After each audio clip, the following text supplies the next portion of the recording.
Kamsa-chanuramardhanam Devaki Paramanandam Krishnam Bande Jagadgurum. Om Shanti Shanti Shanti. We salute Bhagavan Sri Krishna, the son of Vasudeva, the destroyer of the demons, Kamsa and Chanura, the dear darling of Mother Devaki, and the Guru of the entire universe. We salute him again and again. Om, peace, peace, peace. So, we are reading Srimad Bhagavatam, 7th chapter, 7th book, chapter 9. We have read up to 20 verse. Today we start at 21. 7, 9, 21. Here, Prahlada, the story is that Prahlada, after the destruction of the demon Hiranya, it's called Hiranyakasipu, then everyone is frightened with his ferocious form, the Brahma and other gods and goddesses, that seeing the terrible form they cannot approach, how to pacify. Then they asked Prahlada, you go and prostrate, and then Prahlada went and prostrated, and then they had what is called man-lion, that divine form, then became little quiet, and then when he became pleased, then Prahlada created a praise of the Lord in the form of man-lion. So, Prahlada now, today, he said that even the Brahma and Munis, personages of high spiritual attainment, whose minds were naturally devoted to the matters of a sattvika nature, have not been able to adore you adequately and please you till today. In spite of the flood of words they are pouring out to praise you. So they said, I feel that none of these wealth, high birth, beauty, austerity, all this is adequate to please the Supreme Being. For by mere devotion, the Lord was pleased with the lordly elephant when he has no other qualification. So he's saying, by the grace of God, everything is attained. Oh, so Lord, you are self-fulfilled, since you can worship the Lord without any consideration of qualification.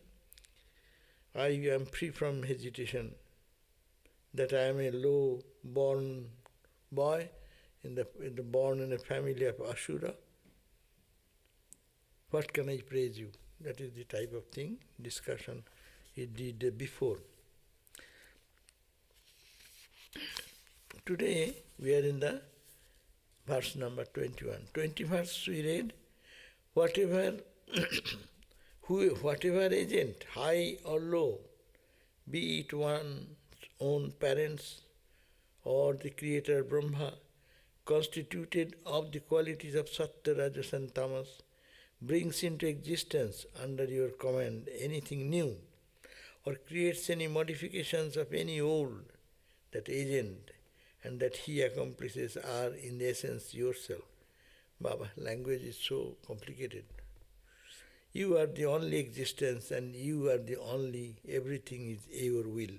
So he said that this creation is your creation, and you are everything in the universe, and everything is your form, different form. And he said this creation has come out of your will.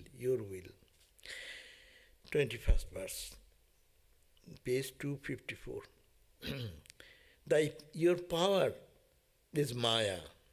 Your power, that is Maya, when a triune guna is stirred into activity by the prompting of time, creates under the blessings of yourself as Purusha, Linga Sarira, or the subtle bodies of the Jivas, high Vedanta, no? So what he's saying, you are the absolute consciousness. By your power of Maya, when the Sattva, Rajas and Tamas, these three gunas get stirred up, when the three gunas are in perfect balance, there is no creation. Do you understand that? The three gunas, everything is made of three gunas. But it's a disturbed state of the three gunas. When they are perfect balance, peace, there is no creation. So all the three gunas, when becomes disproportionate, sattvika quality more, tamas and rajas less, so tamas more, rajas and sattva less, combination and permutation of the three gunas, the entire world is created. So he says that the three gunas, when stirred up, disturbed, how? Who disturbs? Maya Shakti, the power of Maya. When it happens? In big time, not little seconds, but in the cosmic time, yeah. How is that related to, I thought it's been said that variation is what creates the universe, because without variety. Variety means three gunas. Look at everything, it is only the play of the three gunas. Sattvika quality, rajas and tamas quality. So say, everywhere. Suppose you are sattvika when you meditate, when you pray, when you have love, affection for others, service for others. You are rajas, very active. I did it, I will do that. I will. Sometimes you are tamas, I don't want to do anything. So the three qualities are prompting our life. Anything, knowledge, satya, Gita have explicitly described about the three qualities very clearly, what the three gunas are. Three qualities are very sattang sukhe sanjayati. Sattvika person will be very much fond of peace and joy, peaceful people. Rajaha karmani bharate. Raja quality will be engaging person in activity. And that activity may be two types. But mixed the tamas side more or sattvika side more. Vivekananda, he was active, very fiery action, cheerful action, rajas. But it is overpowered by sattvika quality so much. It is only for truth, for liberation, for freedom, for the greatness and goodness of the world. No? So that is sattvika. Tamas, suppose what is this bombing going on here, killing here, it is prompted by the tamas quality and rajas ego. Rajaha is engaging one in action, and also ego, pride, haughtiness, all these qualities. See, look at the individual life, in the state life, in the family life, that sattvika family. What type of family is sattvika family? Peaceful family, they are very happy and loving and caring, and each one considers the how to make others happy, no? And go to the family, where a tamas family, dull, fighting, always disturbed, and rajas quality, each one is putting, I am this, I did that, and there is conflict all the time and confusion going on. So this whole society, or even the trees, plants, you can see, sattvika nature, tamasica nature. So this is the permutation and combination it happens. But when there is no such thing, that is about perfect balance. Perfect balance means there is no creation.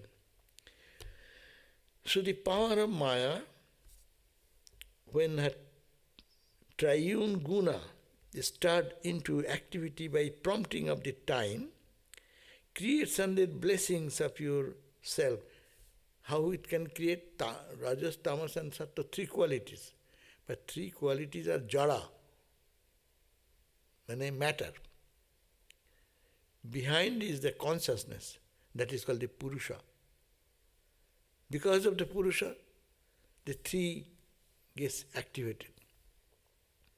That's the Sankhya philosophy. So, the linga sarira, mane linga sarira or subtle body of the jivas which persist from birth to birth. So this, because of the subtle body, gross body remains here. After death, we find the man is, his body made of three gunas, no?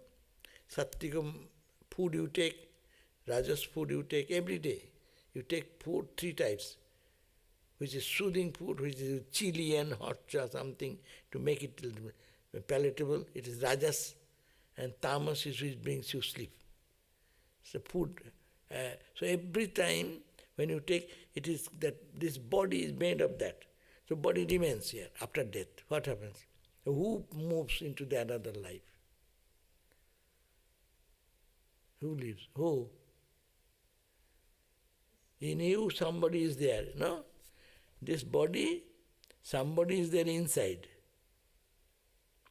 This body is functioning not by its own power. There is a power called a subtle body, gross body, subtle body, causal body. Three bodies we have. Now you are in a gross body. When you dream, you are in the subtle body, or linga sarira. Why? This body does not function, but there is a body, there is a mind. But that cannot be gross. It is a subtler part of it. That's why it's called. There also, tamas, rajas, everything is there. And there is a causal body when you go to deep sleep. So when we die, what happens? This gross body you leave back. The subtle body and the causal body, they travel from one body to another body. They enter into the another body. And then experience whatever is there, good, bad, mostly suffering. But people don't think about that, so it appears so happy. So transmigration happens. So who is born again and again? Prompted by gunas. That's why Bhagavan Gita says, Nistraygunno bhavarjuna. Oh Arjuna, Nistraygunna, no gunas, no three gunas. You go beyond the three gunas and then you will be liberated. That means perfect peace. If you are little short of the three gunas in disturbance of state, and then you are a human personality, you suffer, you mourn, you cry, you weep, you enjoy, you have blissful moment, you have bad moment. This is because in the three gunas you are rotating in the three gunas. Therefore, the goal of life, Bhagavad Gita says, Nistraya gunno bhavarjuna. Oh Arjuna, you bhava, you be. Ni, three guna. Ni means no. Three gunas means three qualities, sattva, rajas and tamas. That means go beyond the state when there is no sattva, rajas and tamas. Trigunatita Ananda. Swami's name is Trigunatita. Trigunatito. It is in a Vedanta scripture you find that term. Trigunatita. Go become Trigunatita. Cross the three gunas. Go beyond the three gunas. So this is the philosophy. Who comes? It is deep subject because we read sometimes and we don't pay attention. Who is born any time to think? Physical body does not born again. Physical body remains here. It grows according to the three gunas, food created by the three gunas, and the five elements fall in the three gunas, air, water, fire, etc., etc. And they have also three gunas. Their good food is there, irritating food is there, soothing food is there. So, these three gunas play is happening now. Externally, in a body, and I am mixed in the three gunas. My mood is sometimes sattvika guna, my mood is rajas sometimes, my mood is tamas sometimes. So, goal should be, but how the gunas work? The gunas work because behind is the consciousness. Consciousness permeates into everything. That's why the whole world appears to be conscious. This consciousness not of its own, but the consciousness of the self that is behind these three gunas. And that is manifesting in the waking state. That will manifest in your dream state. And in the sleep state, they become almost going to be perfectly balanced. That's why there is no creation, you don't see anything. But still there is some barrier of the gunas, tamas, that don't allow you to know that you are Atman, you are the Brahman, you are the pure self. When it happens? In time, it's big time, infinite time, Mahakal, great time. So this body is born in that way, its birth and death happens. The three gunas are the product of the latent effects of karmas of all the previous births. They are the product. And when this birth and death happens, why you are born? Because past life, your karma is there. Why do you do karma? Because you have some desire. Why are you having desire? Because you feel incomplete. You think that you are the mixture of three gunas only. You don't know that you are the conscious entity behind. So, this karma prompts us. That's why we always say, do all karma, give it to God, purify your karma. Then that is the bondage, cause of bondage. And don't think that I will do this. Let God guide you. God may not come to like Ramakrishna, Ma Kali will come and tell you. You are not that pure. But for us, our institution will tell you what to do. God speaks to other people. Your philosophy will be, I am doing His work. So when you feel that, then this karma, bondage will be reduced and reduced and reduced. And then no more karma to push you, because it is all God's. So your ego totally gone, then you are free. So this is the point, that birth and death is happening because of the impact of your past karma. But all karma, all action, everything is three gunas. Because of the three gunas, when the perfect guna will be perfected and it will be in balance, there is no creation. The hold of mind, the principal constituent of this body, has its root in desire. Yeah. Why? Why you are born? Why you do karma? Why? Who is prompting you? Everyone is prompted by their own desires. Someone is going to a jungle for meditation. Someone is going to create trouble for others, planning day and night. Who is prompting them? What is the difference? Same family, maybe 2, 3, 4 people, one brother is engaged in terrorist movement in some family. Another brother is totally against it. So how this variation is happening? Because of the three gunas. And because of their past karma. Everyone is born, every individual soul is born with the past karma. Karma, because of their vasana, that's why has its roots in desire. Because the root cause is desire, that's why desire says, I want this. Naturally your work will follow in that direction. You want to say, I want to go to moon. Say, those who are in the, what do you call the satellite, what is it called? Space station.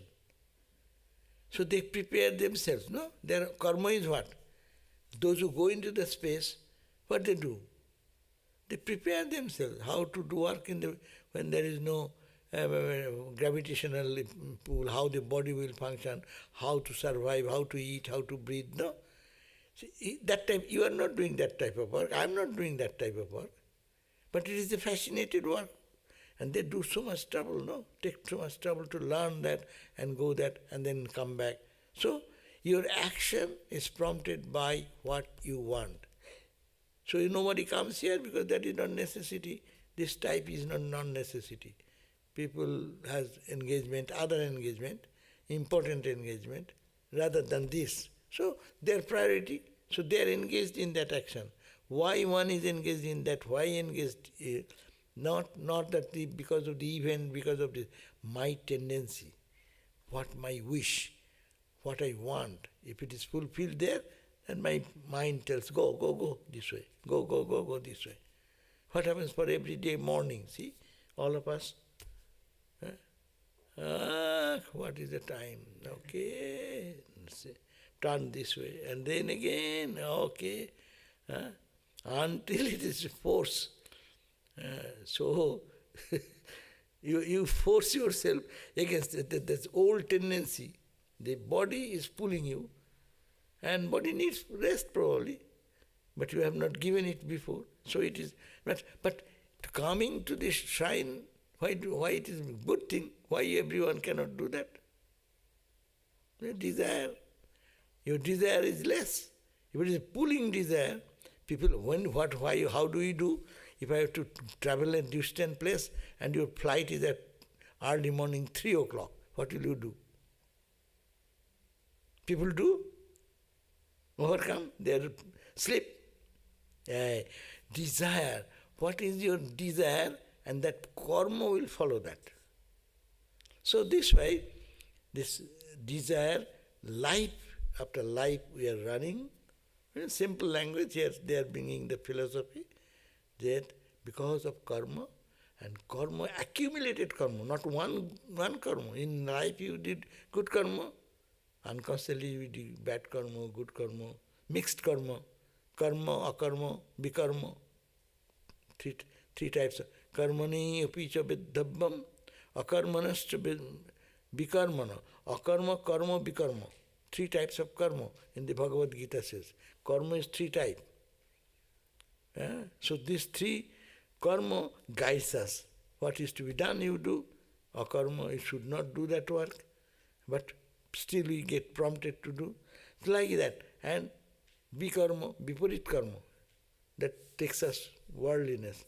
One takes to the godliness. So all these karma are prompted by my desire. So the Buddhistic philosophy stands on this. Desire. Why life is suffering? Buddha says life is suffering. Why life is suffering? Why? Well, because you are born. You are suffered. Well, I am suffering so much. Well, if someone asks you the question, why are you suffering? No, worldly. No. Why you are here? There is a world beyond suffering. Why are you here? Because of my past life. Past life, what is the past life you did? Because of my vasana. Karma, because of my karma I am born here. Someone is born in some place. Someone born in a holy family. Someone born in a very difficult family. Parents are very fighting and drinking, drug, all this. As also some family, very peaceful, loving, caring family. So who has pulled the soul here? Who has pulled the soul there? My karma, my desire unconsciously forces me to turn around. Well, so all are, that's why you call karma because of vasana, means desire. And desire, that's why you make yourself desire free. Holy Mother said simple word. You become desire free, you are just now liberated, no question. Liberation is depending on what you desire.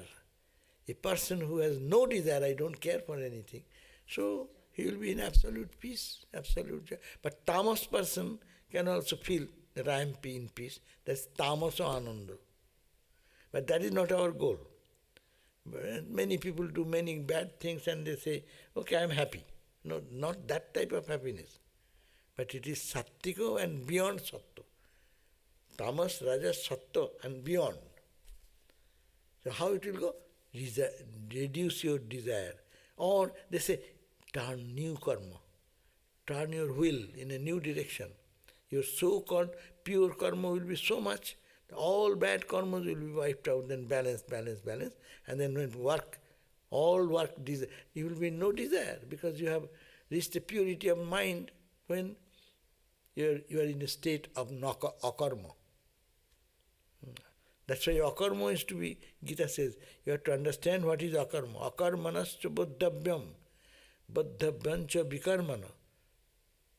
So, karma, akarma, vikarma, all are to be understood. And our life should be oriented that way, that I not to be born again in the cycle of birth and death. I will have to come back because if I have least desire. That's why Holy Mother said, no, even a thread, a fiber in a thread is out. It cannot enter into the eye of the needle. Eye of the needle. Eye of the needle, little fiber, it will not allow the thread to enter. That's when the vasana, be free from vasana, desire. This desire, which are confirmed and strengthened by the Vedic ritualism. Desire, why it's confirmed by the Vedic rituals? They say, our Vedas say, you do this karma, you go to this heaven, you go this karma, you become rich, you do this karma, you get this kingdom. Everything in Vedic time, they say everything is to be achieved in a spiritual manner by performing such rituals. We do the ritual same, home of fire, but we do for good of others, we do for generation of love, devotion in the heart of the sannyasis, monks and devotees, love for God. We do that. But some people, they may crave for something material gain, in the worldly gain. Many people do home of fire. For what? For the peace of the family, for going to heaven after death. So these are prompted by Vedic ritual. So this is which are confirmed and strengthened by the Vedic ritual. Mind is verily the wheel of samsara. The mind, actually the whole world is in your mind. As is your mind, see, as is our mind, so we behave. We see, I am very depressed today. Why? Your mind is depressed, you are not. What makes your mind depressed? Because your mind wanted something and didn't get it. And then mind, it starts crying. And when it starts crying, I feel I am crying. No? So this is said, all is the samsara. Mind is really the wheel of the samsara. The wheel, what the wheel does, it makes the car to move on the road, no? So this is the road in the world. From our childhood, every day the wheel is moving. And we are moving from one place to another. And we are growing, getting the energy to experience good and bad. Having for its spokes 16 types of modifications generated by Maya. What are the 16 types of modification? Baba, they have not described it. Need a big philosophy. 16 item is what? Pancho Gyanendriya, Pancho Karmendriya, Pancho Prana, 3 into 5, and you can say another is the mind is the boss, 16. Or maybe some other 16 modifications they are talking about. Having for its spokes, the wheel they are comparing, a wheel, say, think of a bicycle. There is a hub and wheels is run by the spokes, different spokes. So 16 spokes holding the wheel generated by Maya. O Eternal One, no one except those who seek refuge in Thee can overcome it. So Prahlada says, O God, appearing in the form of half lion, half man, no one excepting you can remove these desires from our mind. This you cannot, no one except those who seek refuge in the, that means you may learn Vedanta, you may do whatever, but by your grace only one can. This is a bhakti book, highest Vedanta, at the same time highest bhakti. That you have to understand that we are born here because of our karma, and karma is prompted by desire, and desire is prompting us into the world's cycle of birth and death. The wheel of life is going on wheel. One life after another, one destination. The car, you take your car and you are going for a long distance. Say you are going to the East Coast. What will you do? You start your journey from here and drive up to certain distance. One life, halt for the night, take rest in a subtle body. Driving is stopped. The car is not moving, but desire is there. After rest, then you next day again start from there. Because desire is prompting you, and again another life, another life, another life. And Maya is the cause of this. And you are the Lord of Maya, so you can only help to if one takes refuge. That's why we every day in the evening what we say? I take refuge, Tasmat Tameva Saranam. Therefore, O Lord, you are my only refuge. I know, we say prayer, knowledge, devotion, renunciation. These are the things which can free oneself from bondage. But I know, but I have no devotion. So, refuge, I take refuge in you. Tasmat Tameva Saranam. In Sanskrit, Swamiji composed, breaker of this world's chain, there. Tasmat Tameva Saranam, therefore you are my only refuge. When you know this, then God takes care of us. That means, understand, the mind it should be purified, and mind and the senses and the body, they are only gross body, they are a subtle body made of all three gunas prompting, and in time this life cycle is moving on and on and on until there is no impetus or desire for future life. How it will stop? It will say, I don't want anything. With the sadhus, night time they're talking about that. Oh yeah, do you remember what Atmarupananda was talking that story? That he is the Swami, Holy Mother's disciple. He was lying like this, and one Swami went and asked him, Swami, you have met Holy Mother, you have served Holy Mother. Please tell me how we can be free from this life struggles.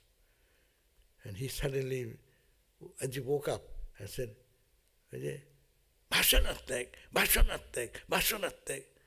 Vasana-tag.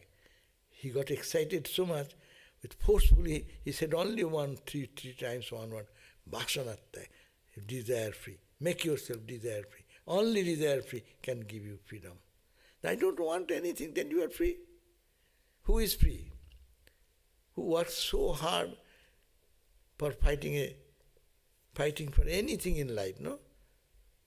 And when one understands, what is that? If I don't get, that's also okay. If I get, that's also okay. Then you become peaceful immediately. Our restlessness comes, I want this in my way. That's why I said, don't want for your way.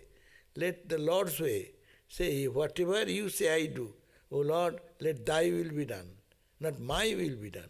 And when my comes, my way gets so many obstacles. And when my obstacles, naturally, life becomes bitter, struggle, fighting, competition, all this. The whole world is like that.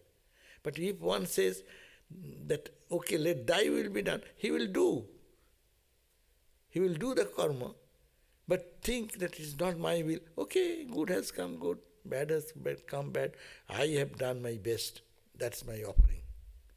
So this is the way he is saying that, but it is, you are only, one can take refuge, try but so much, but unless God's grace comes, and you take refuge, God's grace is there, but you have to take refuge there.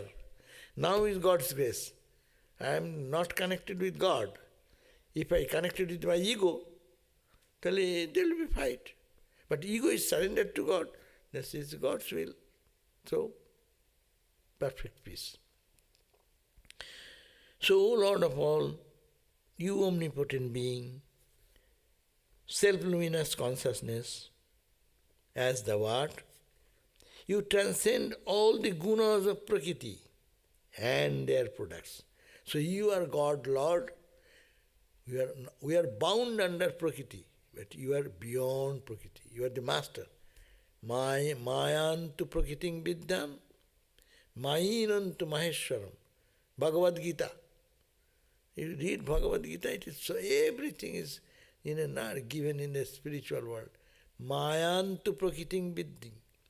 Maya, what is Maya? This Prakriti, this nature, three nature of Satya, Rajas, Tamas, this nature, and that nature constitutes everything. But it's the Mayinantu Maheshwaram. You are the Lord God, you are the master of Maya. Maya cannot touch you. You are the controller of the Maya. Maya is your power. A musician, and it's power of music, singing the song. Singing the song is within, it is the power of this musician. But musician is the primary. If there is no musician, where the music will be stored in his heart. There is no heart. So you are your Maya, this whole world is your Maya. Three gunas are prompting there, but you are not bound by Maya. We are bound by Maya because we have our individual agenda. We call our agenda, we all have individual agenda. If we come to be a monk or to a devotee, why? To my agenda to listen. It's not my agenda. Oh Lord, it is your agenda. And I am just a part. I am just in your cosmic mission. I am like a small instrument in your hand. No? It's like Rama's building the bridge from Rameshwaram to Ceylon, that big bridge that time.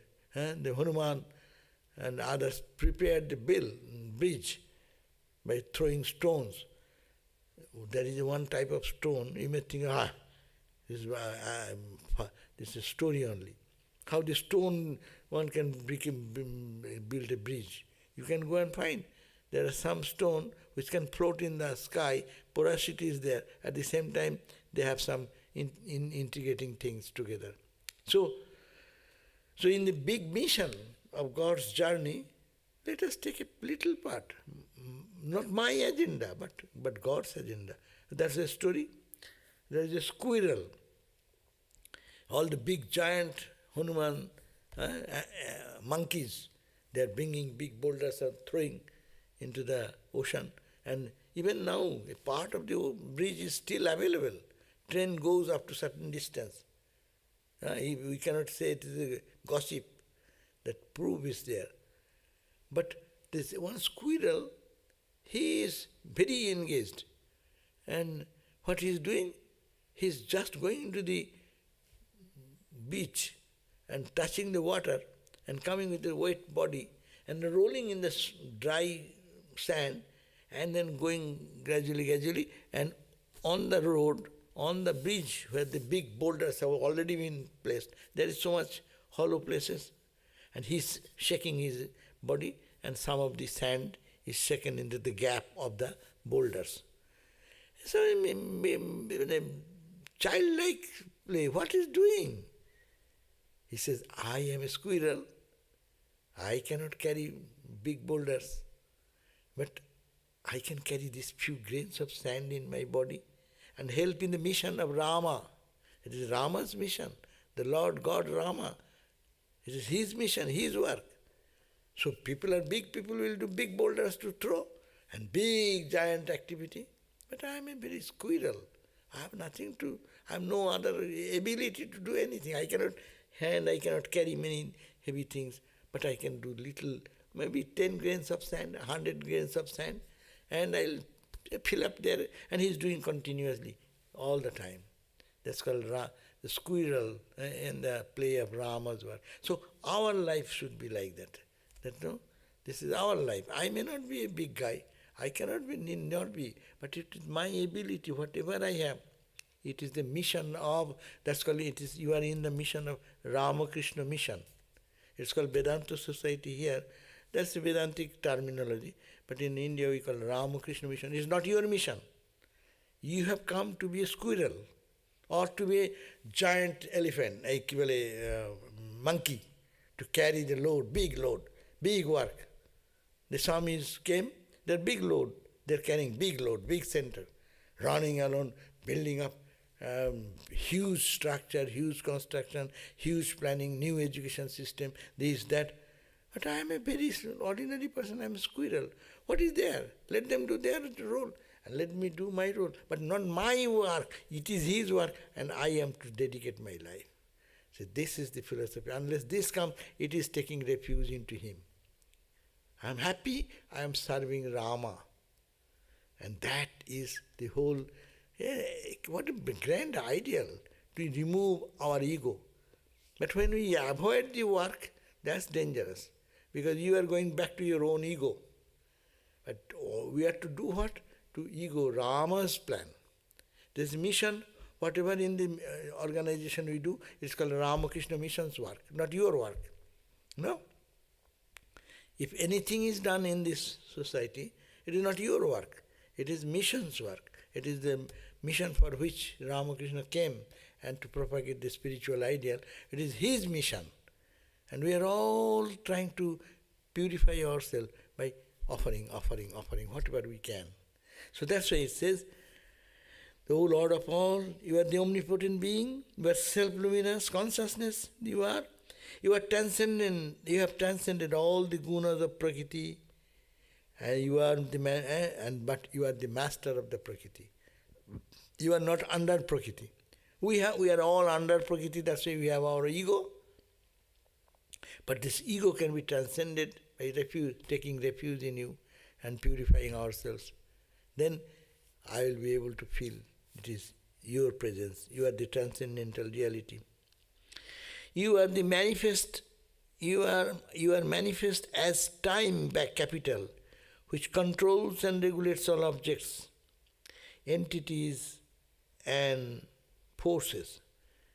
So you are manifest. How can I find you? You are manifest in the world as time. Big time. Why? Endless time. Billion, trillion, zillion years. Continuously creation is going on, destruction is going on. We only live in a particular moment of 50 years, 60 years, 70 years, 80 years, 90 years, 100 years. In the cosmic plan, when the sun came out, all the planets came out of the sun. How many years ago?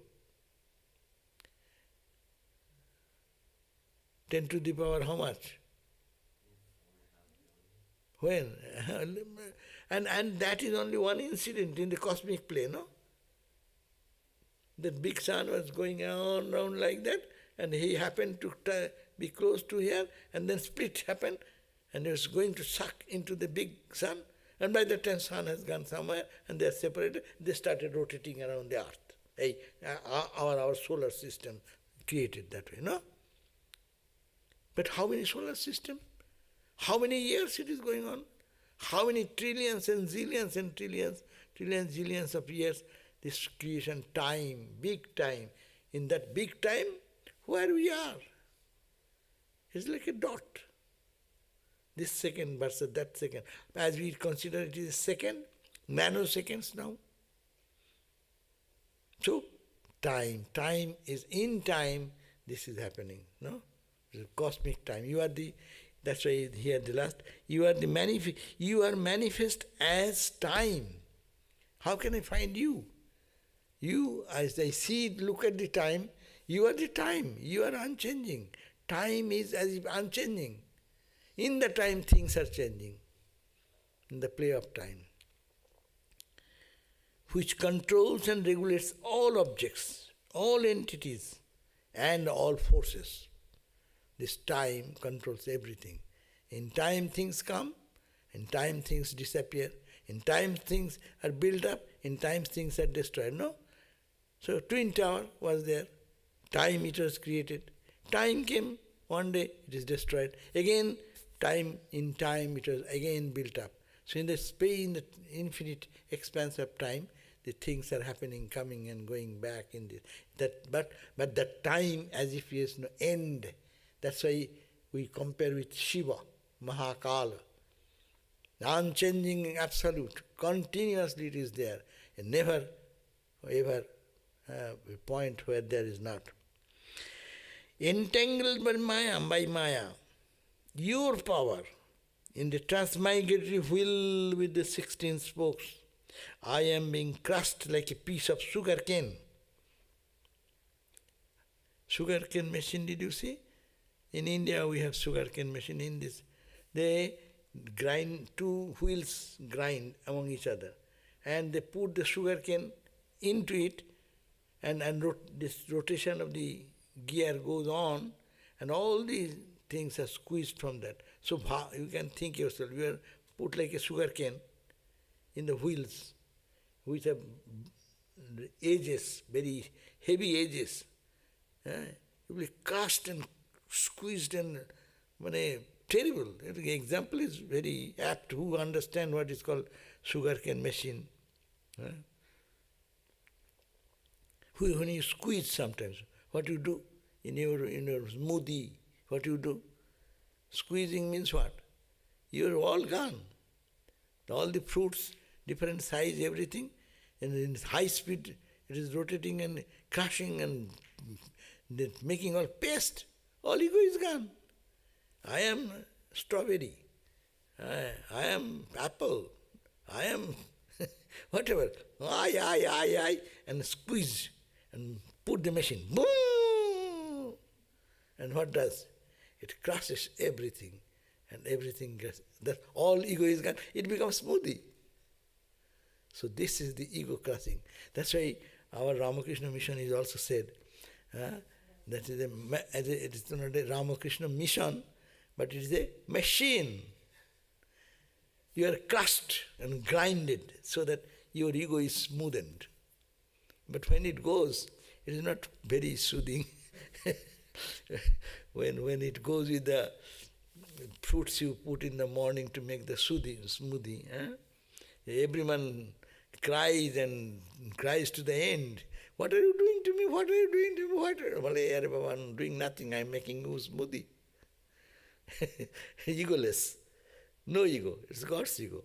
So this is the entangled by your Maya, that is the power, in this transmigratory wheel of the 16 spokes.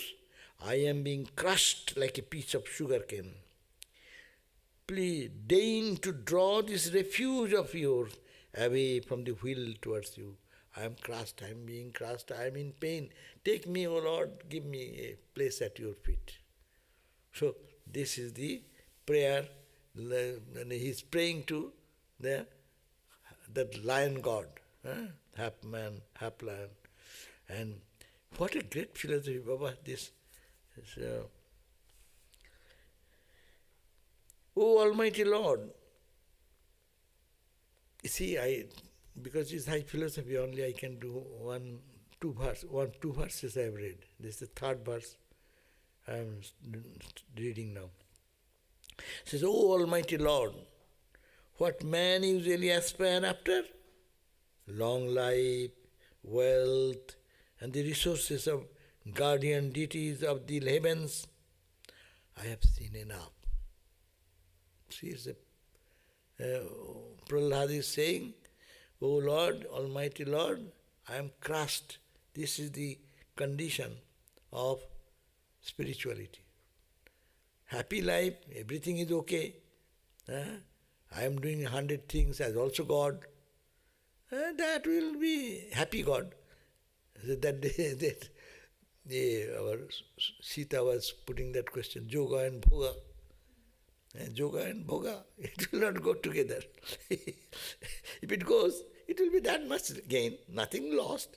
Yoga and bhoga, those who are bhoga itself, it will take longer time. Those who are in yoga and bhoga, they will take less time. And then bhoga reducing, yoga increasing. And yoga, perfect yoga. So when perfect yoga, there is no bhoga. So this is the thing. O Almighty Lord, what man aspire in life after? What? Long life? I will live for a long time. How will you live? Healthy. Keep my beauty all the life. So how much? Attempt for those things. Wealth, long life, wealth. I will be rich person, I will have money, I have resources of things, and resources of his guardian deities in the heaven. I will be able to, after death, I will be enjoying the heavenly peace, heavenly joy. No? I have seen enough of this. Prahlada is saying, I have seen enough of this. All these attainments of theirs were dissipated before the mere movement of the brows of my father when he laughed aloud in anger at these deities. No? I saw before my eyes what happened. My father was so egotistic. He does not agree with any holy man or any god or goddesses. He says, I am the Lord God. No? How it has been crushed. Before my eyes I saw. No? See, all these attainments of theirs, my father was the most achieved person. He conquered all the gods and goddesses and dethroned them from their kingdom. He was the Lord God of the three worlds. So much power and so much good health, so much enjoying capacity to enjoy. All these long life, wealth, etc. We saw their movements of their brows of my father when he laughed aloud in anger of these deities. I saw. And that father of mine, surpassing all these deities in prowess, has been destroyed by you. You just killed him. Of what are these facilities and powers coveted by people? What is the meaning of this? What is the purpose? Why people ask for all these things, which has a destruction, which has no permanency in it? It is there now, but there is no permanency in it. So why people spend so much energy? That's a big question. The whole world is to put this question. In our life also. Sometimes we spend time uselessly. Why? What is the ultimate goal? What is the ultimate gain of it? Ultimate gain is zero, because the same unfulfilled desires, same ego, same the three gunas will be crushed under the wheel of this samsara. So, therefore, I who know these facts, I am Prahlada, I know these facts. They are the craving of human personality, these are the achievements, and these are the net result of that. So I knowing, do not desire blessings like sensuous enjoyment, wealth, longevity, glory, etc. I don't want all these things. I have gone through it, I have seen it, before my eyes I saw the condition of my father. And after which all embodied beings from low creatures up to Brahman are mad. The gods and goddesses, they are mad. What they want? They want to have higher enjoyment. What else? Why you are a god? When you are a ruler, big ruler, and you will be having eternal happiness, eternal joy, and all the sensual experience what we have here.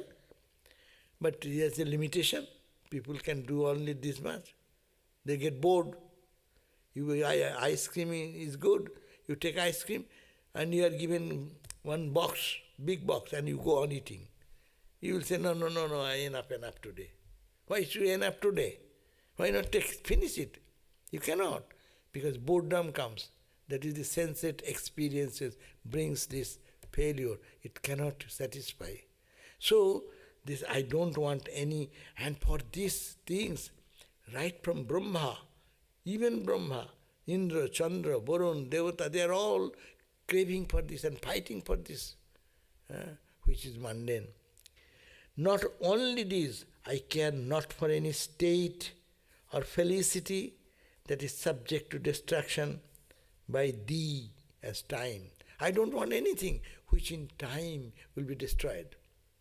I want eternal, that which is unchanging. You are that eternal. So it is devotional term, is talking about the same. See, tremendous renunciation. Without renunciation, without zero desire, this state cannot be attained. Wherever you go, in Hindu scriptures are so accurate in their assessment. There is no shortcut methodology. As much your mind in the world, that much you are off. When your mind is totally absorbed, the world perishes. There is no world. I only pray that I may be led to the company of thy devotees. I only pray, so long I live in holy company. Satsanga. Only talk to your devotees and learn from them and grow in devotion, get absorbed in devotion. That's why we call Ramakrishna Loka. Ramakrishna Loka does not mean that it is a place to eat Rasagulla. That is the place where Rasagulla Samadhi is happening now and then. So Thakur, think of the Dakshineshwar days, every day what is happening? Mart of joy. And it's all joy of spiritual joy, overflowing with joy. Someone is rolling in the floor, someone in ecstasy, horripilation. The Samadhi to different states of Samadhi, different visions, experiences. So I want that, and I want to live with the devotees. Look at the nature of these worldly pleasures, which are very attractive to hear about, but insubstantial in actual experience, like water in a mirage. So look at the what is most attractive things of the world. They are very attractive. It draws our attention, but it is only unsubstantial in actual experience. Because when we get into this, that does not give us satisfaction. Even the Jajati story, he enjoyed the whole life as a king. He, at the end of his deathbed, he is saying, oh, I want to enjoy more. So his son gave the life, his youth, to his father.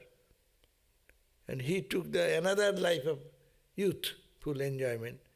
And at the end he says, no, there is no happiness in enjoyment, because you pour ghee, clarified butter, into the fire, and you think the butter will make the fire cool down. That's the wrong thing. As soon as you put butter into the fire is there, vasana, desire is the fire. And when you supply that food, by supplying food to your vasana, desire, you cannot satisfy your desire. You try.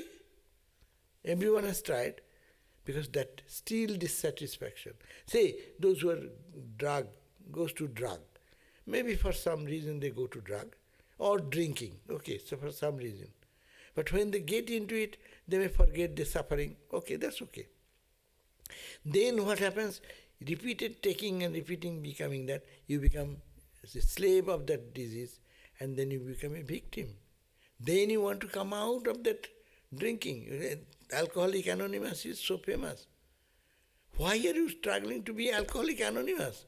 You went into that willing that you will be happy. But it does not do that. Rather, it brings a negative effect. And then frustration. Some people came to me many times, it happened. I want to get out of it, but I cannot. And when the time comes, I cannot stop myself. Because it is a habit has been done in that way, and to get out of that habit is so difficult. So where is the joy then? People think that I will be happy in drinking. Okay, you drank and become addicted. Okay, good. That's also okay. Then what? Then frustration, then depression. No? Where is the peace?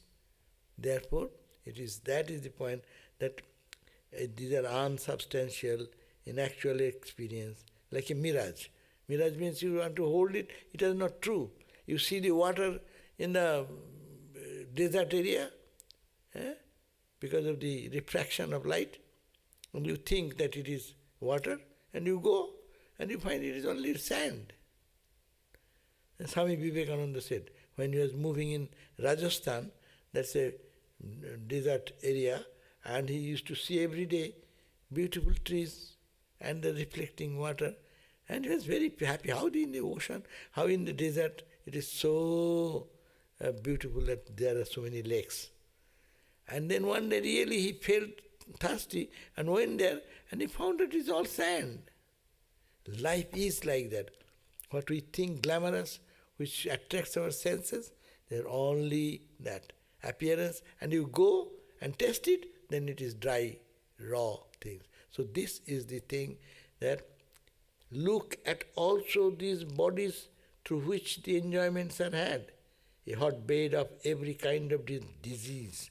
And yet there are learned men who know all this, but instead of feeling in abhorrence for such a life, vainly attempt to extinguish this flame of desire with the tiny honey drops of pleasure acquired with the great difficulty. It is like putting one honey drop, and before and after, a tremendous pain, tremendous suffering to get that one drop of honey. And people think that this honey, it is Ramakrishna's example are much appropriate. It is like the, what is called the, giraffe or what.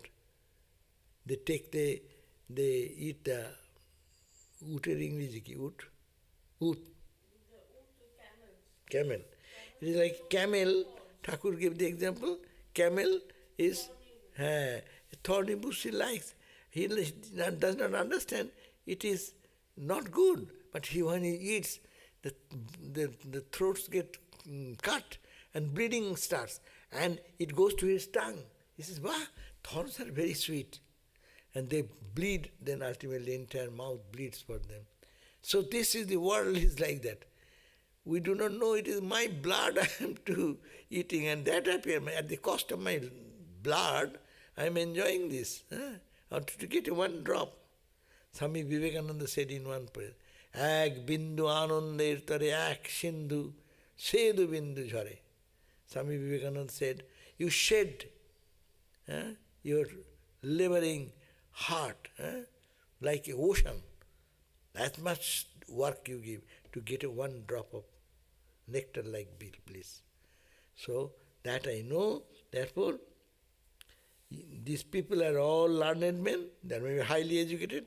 Ramakrishna says, Pandit, the scholars are like vultures. That's the example here. Who all knowing all this, but instead of feeling an abhorrence for such a life, vainly attempt to extinguish this flame of desire with tiny honey drop of pleasure acquired with great difficulty. Okay? So good study of high Vedanta today. Okay, so we end here today. Om Shanti, Shanti, Shanti, Hari Om Tat Sat, Sri Ramakrishna Arpanam Astu. So we have finished up to 25, 4 verses, no? 21, 22, 23, 24, 25, 5 verses.